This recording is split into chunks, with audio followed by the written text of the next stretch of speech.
Bismillahirrahmanirrahim. Assalamualaikum warahmatullahi wabarakatuh. Waalaikumsalam warahmatullahi wabarakatuh. Sebelum materi ini kita mulai, mari kita buka dengan bacaan Al-Fatihah dan dilanjutkan dengan bacaan doa pelajaran. A'udzu Billahi minasyaitonir rajim. Bismillahirrahmanirrahim. Alhamdulillahi rabbil alamin. Ar-Rahmanir Rahim. Maliki yaumiddin. Iyyaka na'budu wa iyyaka nasta'in. Ihdinas siratal mustaqim. Siratal ladzina an'amta 'alaihim ghairil maghdubi 'alaihim waladdallin.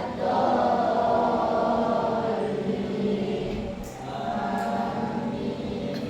Bismillahirrahmanirrahim. Raditu billahi rabban wa bil islami dinan wa bi Muhammadin nabiyyan wa rasulah. Rabbi zidni ilma warzuqni fahma.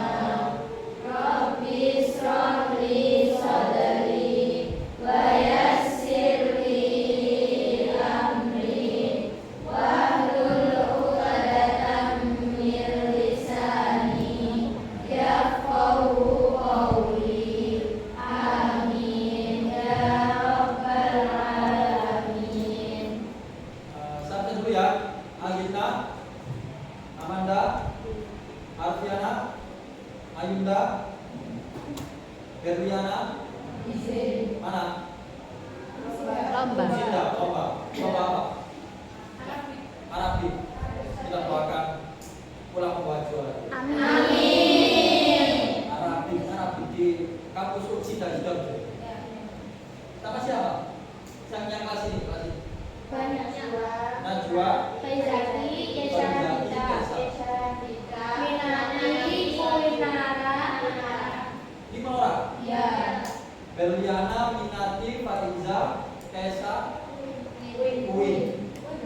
Kita doakan pulang membawa juara. Amin. Ya. Fatimah Zahra, Hanifatul, Nafahat, Naila Risafat, Nuzula,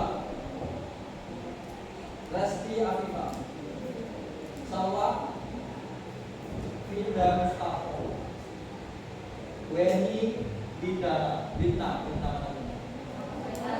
Izin lagi Bintna. Ya. Sering izin. Zahra Al-Mozal. Yes. Semua sehat ya? Sekarang pertemuan kali ini kita akan bahas masalah perangkok dan bulgho ya. Imrul Anas. Nama saya ini. Kenal kan? Maksudnya kenal ya? Nanti kalau disebut apa persimpangan jalan dan biasa ya gitu. Panas. Panas kalau di dalam kelas. Pak, maaf ya Pak, rumah saya Pak siap takdir bakso. Ayam. Nah, sekarang kita bahas masalah penyamun, perampok dan perompak. Ya, istilah ini yang sering kita dengarkan kalimat ini. Nah, penyamun itu apa? Perampok itu apa? Dan perompak adalah istilah yang digunakan untuk pengertian mengambil harta orang lain dengan menggunakan cara kekerasan atau mengancam pemilik harta dengan senjata dan terkadang disertai dengan pembunuhan. Perbedaannya hanya ada pada tempat kejadiannya. Jadi secara istilah itu sama. Ya. Titik poinnya atau titik tekannya itu di dalam kalimat menggunakan cara kekerasan atau mengancam pemilik harta dengan senjata, ya, dan bahkan disertai dengan pembunuhan. mengancam, melakukan kekerasan, dan bahkan sampai melakukan pembunuhan. Makanya di berita kan kita sering mendengarkan kasus perampokan, kasus pembunuhan, dan bahkan sampai tadi pembunuhan. Kalau misalkan dalam kasus tertentu kalian dalam posisi mau dibunuh orang, itu gampang. Meskipun di dalam hadisnya itu kan termasuk salah satu dari mati syahid dunia, karena kalian mempertaruhkan harta benda. Kan mati syahid itu kan ada 3, oke, ya kan? Mati syahid dunia, mati syahid akhirat, dan mati syahid dunia akhirat. Kayak lagu, judul lagu itu Cintaku Dunia Akhirat. Ini mati syahid, bukan cinta aku tapi mati syahid dunia. Kayak orang tua kalian kan cintanya itu kan dunia akhirat. Ya masya Allah, penguasanya tinggal dunia. Cintanya sampai nanti yang minta. Nah, syahid dunia termasuk apa? Yaitu ketika mempertahankan harta benda, kemudian kalian meninggal dibunuh, dan itu termasuk mati syahid dunia. Ya, nah orang yang membunuh itu nanti dosanya kalian itu akan disimpahkan kepada orang yang membunuh. Ya, itu. Bisa dipahami ya dari sini. Itu ada hadisnya. Nah, berbicara masalah ini, kita sering kali menyaksikan di berita, di televisi itu bahwa perampokan, pembunuhan, ya, kemudian penganiayaan, kekerasan dan sebagainya itu sering marak terjadi di negara kita. Negara itu hampir setiap hari ada. Apalagi di kota-kota besar, hampir setiap hari. Kalau di desa-desa paling nggak ada seperti itu. Jarang kita mendapatkan demikian, ya kan? Tapi kalau di kota-kota besar, kekerasan itu sampai pembunuhan, kemudian perampokan dan sebagainya itu marak terjadi. Nah, istilah ini itu poinnya sama, tujuannya sama, titik-titiknya sama, yaitu menggunakan kekerasan atau mengancam pemilik harta dengan senjata dan sampai terjadi pembunuhan. Akan tetapi posisinya berbeda. Misal menyamun dan merampok itu di darat. Jadi poin penyamun dan merampok itu terjadi di daratan. Ya, jadi kekerasan itu dilakukan di daratan. Tapi kalau perompak itu di laut.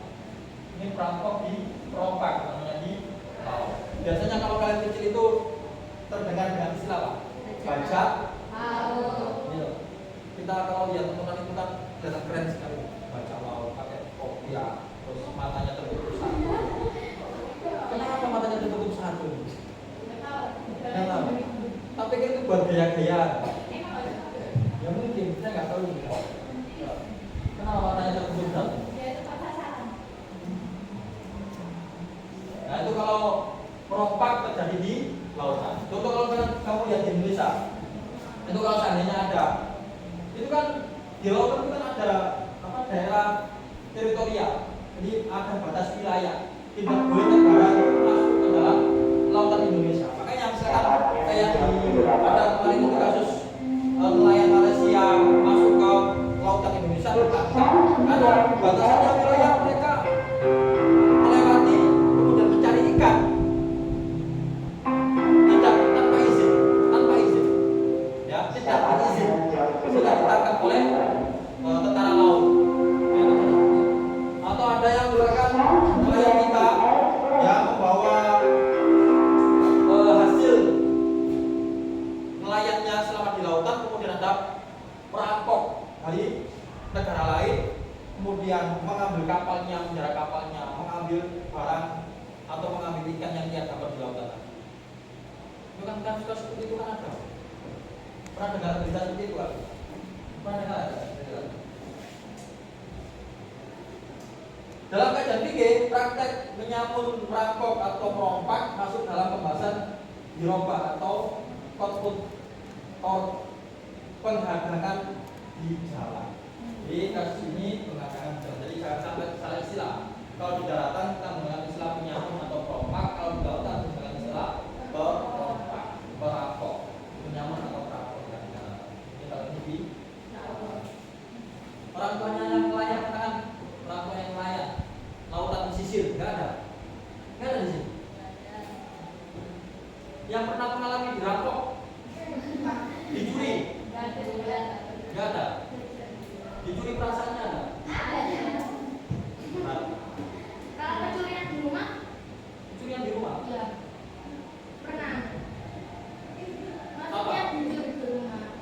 Dirampok namanya, dirampok di rumah. Ya. Apa yang hilang? Ini apa kolase sama serokok kolase itu. Terus uang yang di apa sih? Uang jasanya itu apa? Tabungan. Ya. Etalase kolase. Etalase diambil.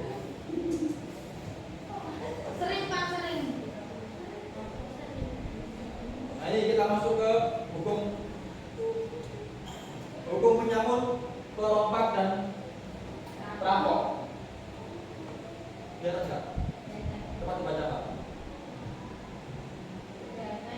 Seperti diketahui, ya, dari sini bacanya, ya.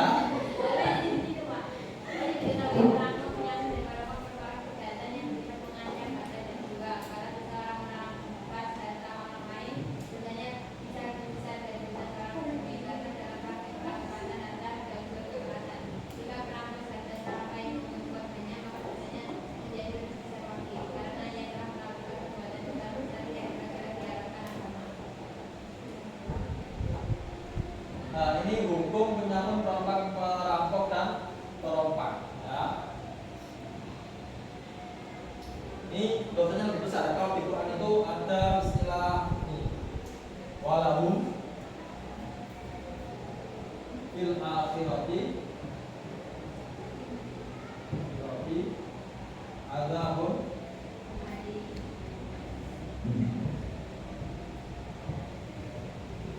Dan bagi mereka yang akan mati akan mendapatkan azab yang sangat pedih, ya, karena dia melakukan yang namanya perampokan.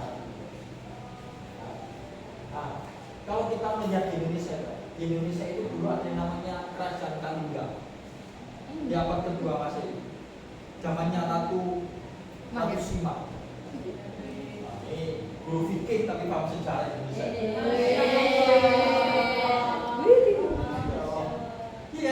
Itu di sana itu aturan tentang hal demikian itu sudah peradabannya itu sudah luar biasa. Sehingga kalau seandainya itu di zaman itu waktu itu konon katanya, maka makmur, santosa dan sebagainya itu terjadi di kalangan masyarakat. Jadi tidak ada orang yang berani mencuri. Itu sampai ada saudagar kaya raya itu yang ingin menguji keimanan mereka pada waktu itu. Menguji apakah mereka itu memang benar-benar tidak mau mengambil tanah lain. Sehingga ada satu peti yang isinya emas, ya, diletakkan di tengah pasar, di ujung pasar. Selama 2 tahun tidak diambil oleh penduduk, karena penduduk di sekitar sadar bahwa itu bukan haknya, itu bukan miliknya, sehingga mereka tidak berani untuk mengambil yang bukan haknya. Sehingga anak raja tadi, ya, anak ratu tadi yang bernama Ratu Sima itu mengatakan ini apa ini maksudnya, terus ditendang. Ya, seperti yang sama saja ditendang. Kemudian hal demikian itu diketahui oleh sang ratu, dipanggil kepalanya, terus dihukum, dipenggal kepalanya. Nah, di abad kedua itu peradaban bangsa Indonesia itu sudah seperti ini.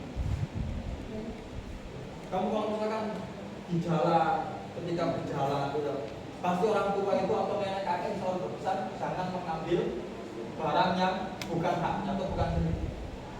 Jangankan demikian, kalau pipis, kalau kencing, kalau BAB di tengah jalan jangan sembarangan. Ya enggak, ya. Karena orang pesannya seperti itu. Nah, kalau misalkan di tengah jalan nggak ada tempat toilet, ya, untuk kita buang hajat, maka permisi dulu, pamitan, ngapunten. Ingat, orang tua kan ajarnya kan seperti itu. Lah apalagi untuk mengambil harta orang, saya pasti. Jadi peradaban orang Jawa dan orang Indonesia itu peradabannya sudah luar biasa. Di Islam pun juga demikian.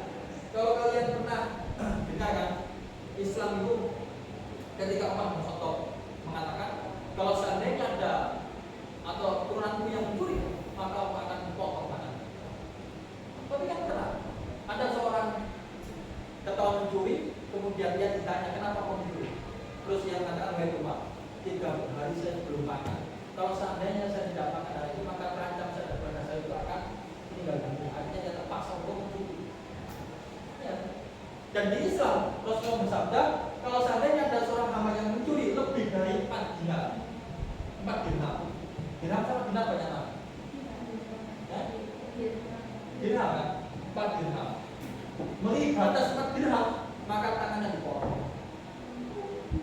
Kalau tahu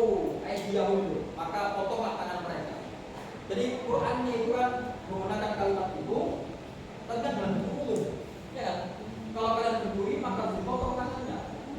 Nah, biar selain memberikan penjelasan, penekanan, ini namanya dijelaskan untuk menjelaskan makna yang global, makna yang umum. Kalau dalam bahasa hadis itu namanya bayan penjelasan yang masih umum, yaitu harus dipotong tangan. Kemudian dikhususkan dengan hadis, kalau seandainya dia mengambil lebih dari 4 dirham, maka dipotong tangannya. Dan selain mengatakan yang dipotong tangan itu adalah pergelangan tangan, bukan sampai sini. Dan sebelah kanan. Kalau yang mencuri lebih dari itu, maka dipotong tangannya sebelah kanan, pergelangan tangan. Kalau mencuri lagi, kakinya sebelah kiri. Mencuri lagi, tangannya sebelah kiri, pergelangan tangan. Mencuri lagi, kakinya sebelah kanan. Jadi silang. Nah, jadi Islam pun sudah memberikan rambu-rambu atau hukum seperti itu terhadap orang yang melakukan pencurian, perampok atau perompak dengan dasar konsekuensi yaitu limitnya adalah 4 lebih dari itu. Tapi Umar pernah memberikan dispensasi atau rukhsah kepada seorang pencuri. Karena apa? Karena ia mencuri untuk bertahan hidup. Sebagai seorang khalifah pemimpin, maka dia harus memberikan hukuman yang bijaksana. Coba Indonesia, kalau diterapkan hukum seperti ini gimana kira-kira? Gimana menurut kalian? Kira-kira kayak di Indonesia itu ada menerapkan hukum Islam seperti di mana? Di Aceh, ya mana Mbak? Aceh, Mbaknya lu tahu di Aceh. Asli Aceh, Aceh. Mana sih? Barat, Masya Allah. Itu solo sini. Tak kira apa kan? Kamu kok kayak orang Aceh? Bisa kok. Di Aceh itu diterapkan hukum Islam. Termasuk kalau misalkan berzina, itu kan dicambuk. Cambuknya pakai rotan. 1, 2. Loh, jangan sakit. Sampai ada yang mau pingsan. Enggak mau. Kalau mencuri, hukum tahunnya berapa itu saya lupa. Di Aceh itu ada aturan. Kalau di Cina itu ada aturan tapi koruptor. Jadi perampok apa namanya? Harta negara. Kalau lebih dari sekian ratus juta, maka hukumnya mati. Kalau di Indonesia tidak ada hukuman itu. Cuma kalau misalkan mencuri ketahuan kasusnya penjara, ya. Penjara tergantung berapa banyak yang hak perampok, penyambut dan perompak secara tegas dinyatakan dalam Quran surat Al-Maidah ayat 33. Ya.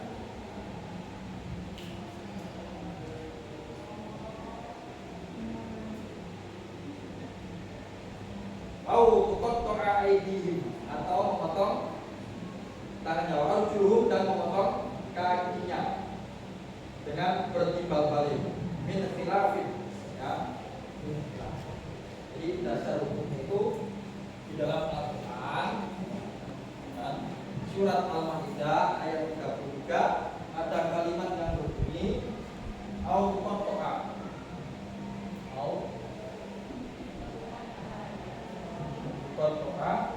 aydihim wa arjuluhum min khilaf au taqatta'a aydihim wa arjuluhum min khilaf.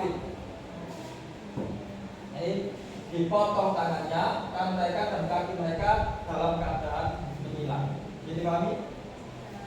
Ada pertanyaan dari sini? Ada pertanyaan? Ya.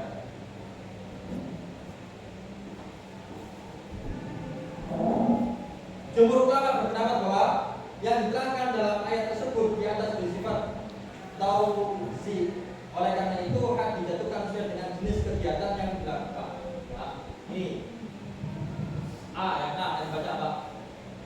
Yang tadi itu kembar itu. Contoh jika dia enggak. Masa? Sampingnya. Ini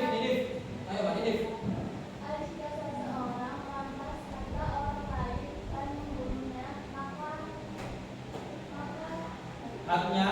maka hanya adalah mendukung mati. Ya, ini hukumannya itu. Jadi jumhur ulama memberikan pendapat kalau seandainya dia merampok, gitu, merampok sampai dia melakukan pembunuhan, maka hukumannya hukuman mati. Ya. Yang kedua, B, nif, Jika seseorang tidak sempat merampok, merampas harta orang. merampas harta orang lain, akan tetapi dia membunuhnya, maka haknya adalah dihukum mati. Dihukum mati. Jika dia membunuh orang tapi tidak sempat mengambil barangnya, tapi orangnya sampai terbunuh, tetap hukumannya mati. Sama dengan yang pertama. Yang pertama kan mengambil harta benda juga membunuh. Yang kedua tidak sempat mengambil harta benda tapi hanya membunuh terus kabur ketahuan, sehingga tetap hukumannya hukuman mati. Terus yang C, Jika seseorang merampas harta orang lain dan tidak membunuhnya, maka haknya adalah dihukum potong tangan dan kaki secara menyilang. nah ini kalau seandainya dia melakukan perampokan tapi tidak melakukan pembunuhan, maka hukumannya adalah hukuman potong tangan. Kalau mengambil lagi, kakinya dipotong, menyilang. Tidak langsung tangan dan kaki, tidak seperti itu. Oke ya. Terus yang D, Jika seseorang tidak merampas harta orang lain dan tidak juga membunuhnya,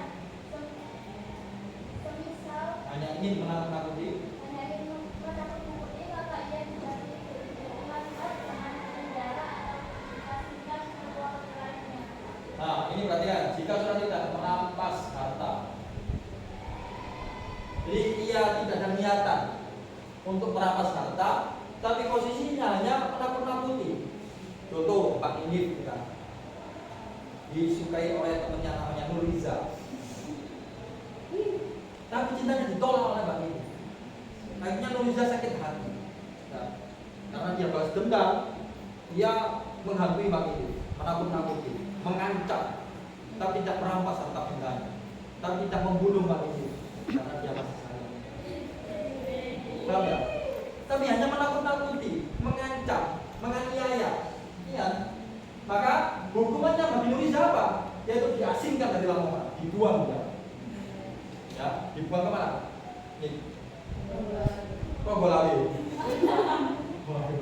Dibuang, diasingkan ke luar wilayah, dipindahkan. Itu kalau menurut hukum Islam. Dia hanya menakut-nakuti, menganiaya, mengancam, tapi tidak mengambil harta bendanya, tidak membunuh, maka hukumannya adalah diasing. Mungkin selama diasingkan, Nuriza akan sadar, merenung, sehingga perbuatannya itu adalah salah. Kita mau buat ada tanya? Kalau nggak ada, saya lanjutkan. Berikutnya, perampok, penyamun, dan perompak yang taubat. Ayo dibaca, Pak. Namanya siapa? Sekar. Taubatnya merampok, penyamun, dan perompak setelah tertangkap tidak dapat mengubah sedikit pun ketentuan hukum yang ada padanya. Namun jika mereka bertaubat sebelum tertangkap, misalnya mengakhiri dan menyerahkan abuan menghindar dari sini, maka berdoa. Artinya kecuali orang-orang yang taubat di antara mereka sebelum taubat dan disuruh menguasai menangkap mereka, maka tak bisa bagi Allah mengatur dan yang akan ayat 12. Ayo, seandainya kalau seorang perampok itu ketangkap, maka dia tetap dihukum. Tapi kalau misalkan sebelum tertangkap ya, dia menyerahkan diri, memohon maaf dan bertobat, maka hukumannya tidak diberikan, gugur hukumannya. Paham ya? Coba kalau seandainya kita punya pemimpin bangsa yang berani seperti itu. Detik ini juga saya hitung dalam waktu 24 jam atau 2 kali 24 jam dari 2 hari. Maka saya berikan kesempatan kepada koruptor untuk melaporkan barang yang pernah dia ambil. Kalau dia sudah mengembalikan, maka saya maafkan. Tapi kalau misalkan sampai berhitung waktu yang saya tentukan tidak dikembalikan harta benda itu, maka aku akan berikan hukuman apa misalnya? Kayak di negara berkembang dengan hukuman mati misalnya bagi koruptor, sehingga negara dirugikan. Kan? Ya, dirugikan kan bukan satu 2 orang, tapi seluruh masyarakat Indonesia. Kalau berani seperti itu kira-kira ya bagaimana kondisi bangsa ini? Menurut kalian negara kita bagus nggak? Setuju nggak kalian? Iya. mencuri harta lebih dari 1 M, maka hukuman mati. Ya, kalau ada undang-undang seperti itu. Terus kedua, Presiden mengeluarkan pernyataan, saya kasih waktu 2 kali 24 jam, berarti kan 2 hari. Sampai batas waktu ini ada orang yang melapor ke negara, mohon maaf Pak Presiden, saya pernah melanggar undang 2M. Ini saya kembalikan. Maka ini hukum dan hukuman. Nah, kalau di batas ini sudah hari ketiga dia baru lapor atau tertangkap, maka dia akan terkena hukuman mati karena mengambil uang lebih dari 1 miliar. Nah, kira-kira kasus seperti ini ya, negara kita, menurut kalian mendukung atau tidak? Kira-kira mendukung atau tidak? Harus punya ketegasan, gitu. Harus punya ketegasan. Kalau mendukung apa alasannya? Kalau tidak apa alasannya? Yang jelas, kalau seandainya ada perampok, ya, atau penyamun atau perompak yang melakukan pelanggaran hukum, yang mencuri, tapi setelah itu yang mengembalikan pencuriannya sebelumnya tertangkap dan minta maaf, maka hukumannya itu dibatalkan. Ya, tidak jadi dihukum. Tapi kalau dia tertangkap baru minta maaf, maka tetap dihukum. Bisa dipahami? Yuk, ya, Seseorang tidak akan dengan mudah mengambil barang orang lain karena hal tersebut akan menimbulkan efek ganda. Ia akan menerima satu orang yaitu maling sekaligus mendapatkan sanksi yang merupakan hak Adam yaitu Tuhan. B. Seseorang akan mengambil beberapa hukum bisa benar-benar melindungi hak milik seseorang. Karunia Allah terkait harta manusia bukan hanya dari hubungannya. Lebih dari itu, saat ada kebutuhan memiliki jarak yang melalui berbalan, maka ia akan mendapatkan jaminan perlindungan. C. Menghindarkan manusia dari sikap makan mencuri meraih merupakan cara kita memiliki hubungan secara tidak sah. Juga merupakan perbuatan tidak terbukti yang akan menimbulkan sifat malas. Sifat ini dijelaskan bertentangan dari realita. D. Membuat cara mencuri hingga dirinya terdorong menghindari hal yang haram. Nah, ini hikmah dari hukuman yang dilakukan itu, ya. Hikmah dari hukuman yang dilakukan berarti satu, dia akan mendapatkan efek ganda. Efek gandanya itu apa? Sanksi moral dan mendapatkan sanksi berupa hukuman hakikat. Jadi dia sebagai menjadi manusia itu malu dengan perlakuan yang dia lakukan. Yang kedua, kesimpulannya adalah betapa hukum Islam itu benar-benar melindungi hak milik seseorang, ya.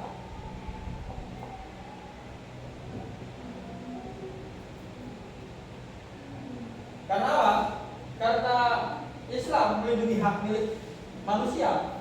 Karena harta benda itu dicari dari sisi yang halal, sehingga ia harus mendapatkan jaminan perlindungan. Jadi negara itu harus memang melindungi hak-hak warganya. Terus menghindarkan manusia dari sikap malas. Mencuri selain merupakan cara sikap memiliki suatu cara tidak sah, juga merupakan perbuatan yang tidak terpuji yang akan memunculkan sifat malas. Jadi pencurian itu suatu perbuatan yang tidak terpuji dan juga melahirkan sifat malas, ya. Yang terakhir, membuat jerah pencuri hingga dirinya terdorong untuk mencari rezeki yang halal. Di sekian hukum yang telah diatur oleh syariat Islam itu adalah sebagai bentuk mensejahterakan, menenteramkan masyarakat Muslim dan juga akan membuat pencuri itu ini terdorong untuk mencari rezeki yang halal, tidak melakukan pencurian karena hal demikian itu bukan sifat terpuji dan menjadikan dunia malas.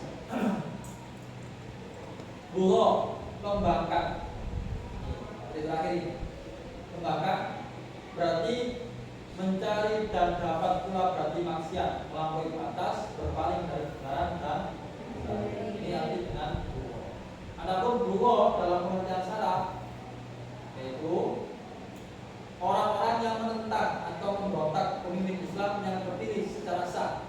Tindakan yang dilakukan buruh bisa merupakan pemisahan diri dari pemerintah yang sah, membangkang perintah pemimpin atau menolak berbagai kewajiban yang dibebankan kepada mereka. Istilahnya apa kalau di dalam yang pernah dengar? Istilah buruh itu apa? Berontak. Nah, betul, pemberontak. Jadi pemberontak itu sama dengan buhor, dia menolak pemimpin yang sah yang sudah dipilih, yang sudah disepakati. Dia pemberontak. Ini kriteria seseorang yang dikatakan sebagai buhor atau pemberontak. A, siapa yang membaca? Ayo Pak. Yang keras. Memiliki kekuatan baik berupa pengikut maupun senjata. Dari kriteria ini bisa disimpulkan bahwa penentang imam yang tak memiliki kekuatan dan senjata tidak bisa dikategorikan sebagai buhor. Nah, buhor pemberontak itu ada sekelompok orang. Sekelompok orang komunitas, yang dimana komunitas ini, sekelompok orang ini dia juga mempunyai senjata untuk melakukan pemberontakan. Tapi kalau misalkan ada 1-2 orang yang tidak sepakat dengan pemimpin yang sah, itu belum dikatakan buhor karena dia tidak memiliki senjata dan tidak ada komunitas. Jadi perorangan. Jadi paham ya? Terus yang kedua, B, Memiliki tabir atau alasan atau tindakan mereka keluar dari kepemimpinan imam atau tindakan mereka menolak kewajiban. J, Memiliki pengikut yang setia kepada mereka. Jadi memiliki imam yang ditaati. nah ini berarti kan ini termasuk buhor pemberontak itu dia juga memiliki pengikut setia, ya. Kemudian juga memiliki imam yang ditaati, pemimpin yang dia taati. Ya, kalau misalkan di Indonesia itu kasus apa? Di Indonesia dulu itu tahun 66 apa? Yang pernah kalian tahu itu loh? Ya, apa namanya? B, gerakan 30 SPKI. Tahun berapa ini?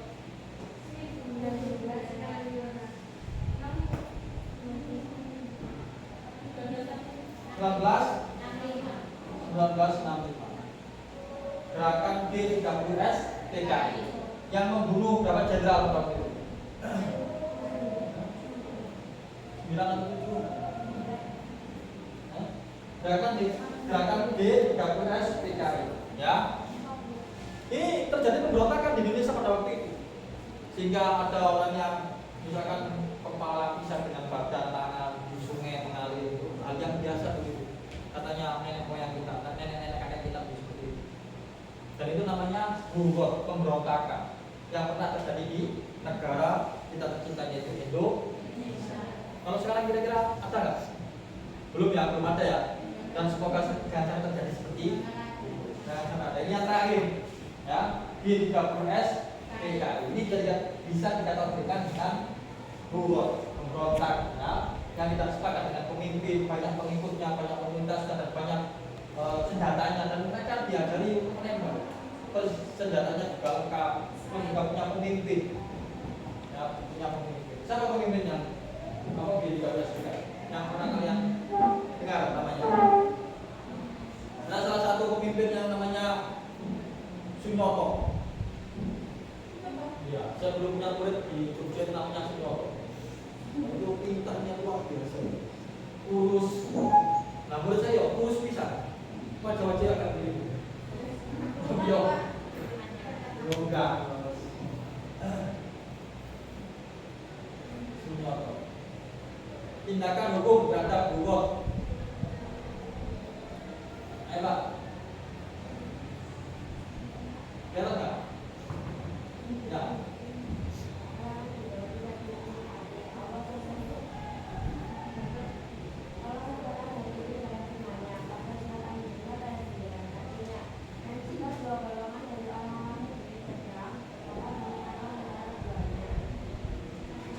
Nah ini, wa into ifatami minal mu'minina tahu. Dan jika 2 golongan dari orang-orang mukmin berperang dan dikau mengembangkan masih dalam kelompok orang-orang mukmin.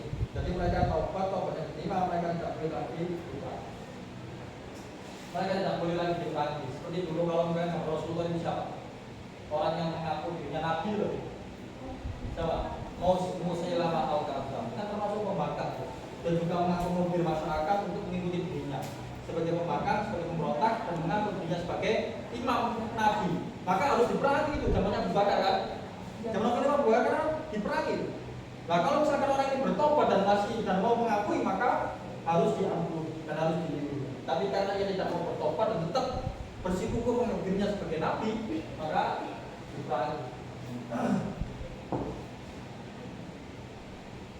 Terus pembangkang yang tobatnya diterima dan dia tidak boleh di. Kemudian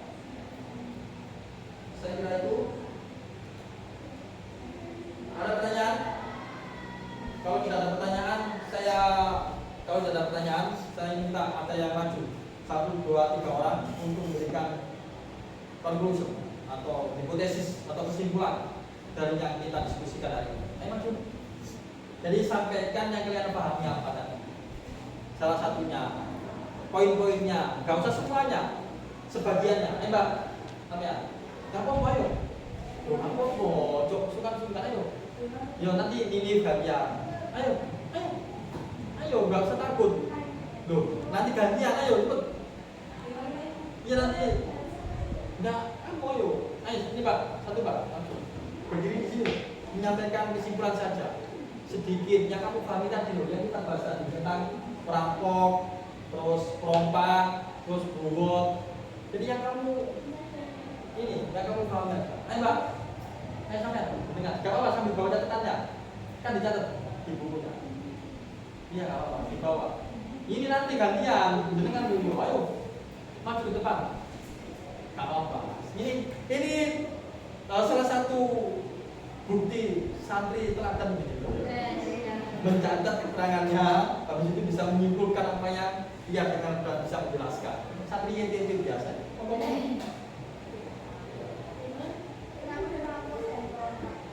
Yang keras.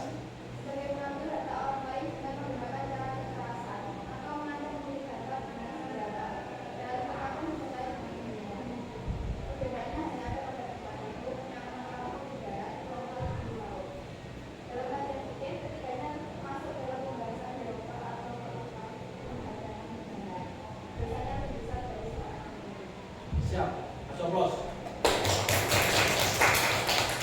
Namanya siapa? Hah? Putri Hafsah dari Kediri. Putri Hafsah anak Rasulullah. Suaminya namanya siapa? Suaminya Hafsah. Siapa namanya? Hafsah. Hafsah itu istrinya atau anaknya? Istrinya. Berarti konsentrasi loh ya. Adiknya Aisyah. Tadi Pak. Hafsah. Luar biasa. Ayo satu lagi maju. Ini ya, hitungan. Kan. Luar biasa ini, catat di keterangan dulu. Kan tinggal. Ayo Pak, maju. Ayo. Ayo. Yang lain. Yang mau? Mana nggak ada yang mau? Guys, ayo. Sudah? Nggak ada yang mau? Kan nggak ada. Ini dah. Nah, sudah ya? Gak ada pertanyaan? Guys, kalau nggak ada, ya sudah. Saya akhiri. Dan pesan saya, karena waktunya mau habis, besok kita buat kelompok diskusi ya. Nanti kalian 4 orang, kemudian didiskusikan, kemudian dipresentasikan dari hasil kita belajar. Saya kira cukup, mohon maaf. Tidak ada pertanyaan? Saya akhiri sekarang. Assalamualaikum warahmatullahi wabarakatuh. Waalaikumsalam.